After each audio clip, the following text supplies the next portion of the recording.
Welcome back to the Hive Doctor, your beekeeping mentor. It's my job to take the guesswork out of beekeeping for you. I'm talking about a crucial piece of beekeeping equipment today that's often overlooked, and that's going to be the hive stand. What are you going to put your bees on? Stick around, we're going to cover that now.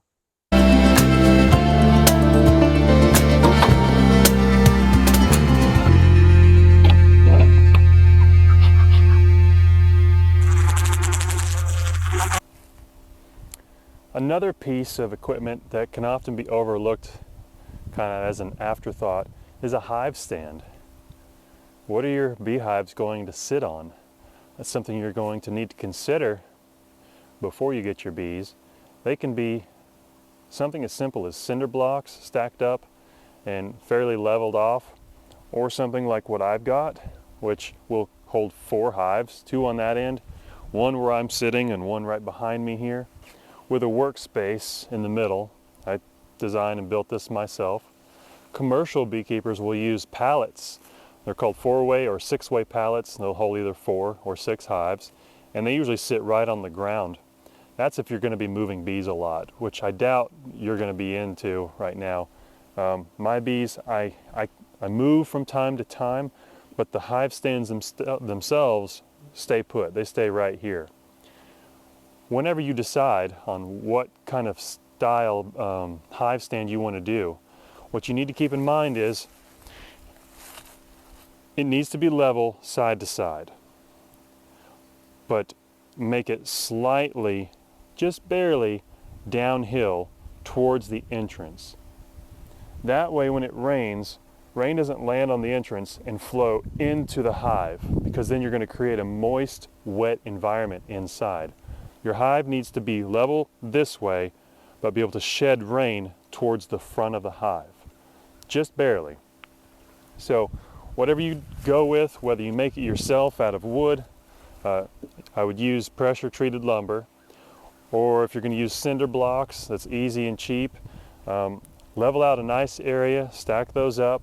And this particular stand I made because I'm a tall guy.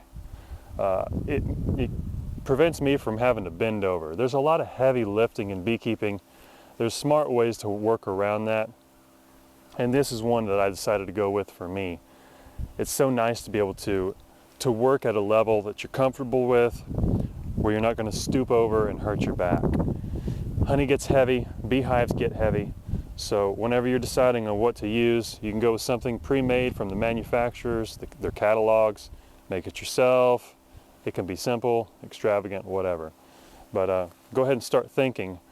If you know how many hives that you're going to want to keep, it may be easier to do something like this where this holds 4 at a time, or cinder blocks that just hold 1 hive. Maybe you only want 2 or 3 hives, I'd go the cinder block way, or one of these, whatever. It's up to you, and that's kind of what beekeeping is all about. Each beekeeper is going to be different with their own style, and that's what makes it kind of fun. So one more thing to consider when you're building your hive stand is the area that you're going to be in.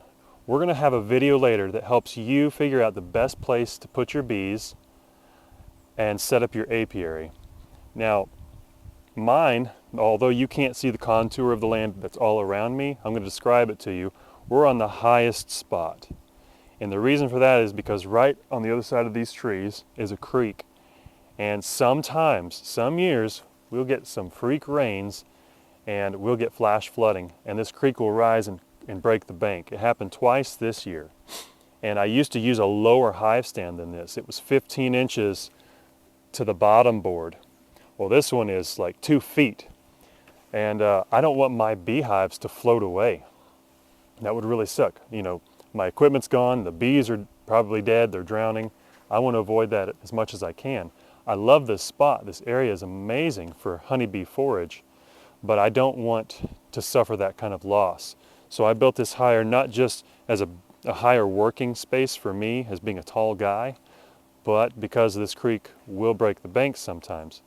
So when we go over that video later, I'm going to help you figure out the best place to put your bees that work with whatever you've got as far as land is concerned.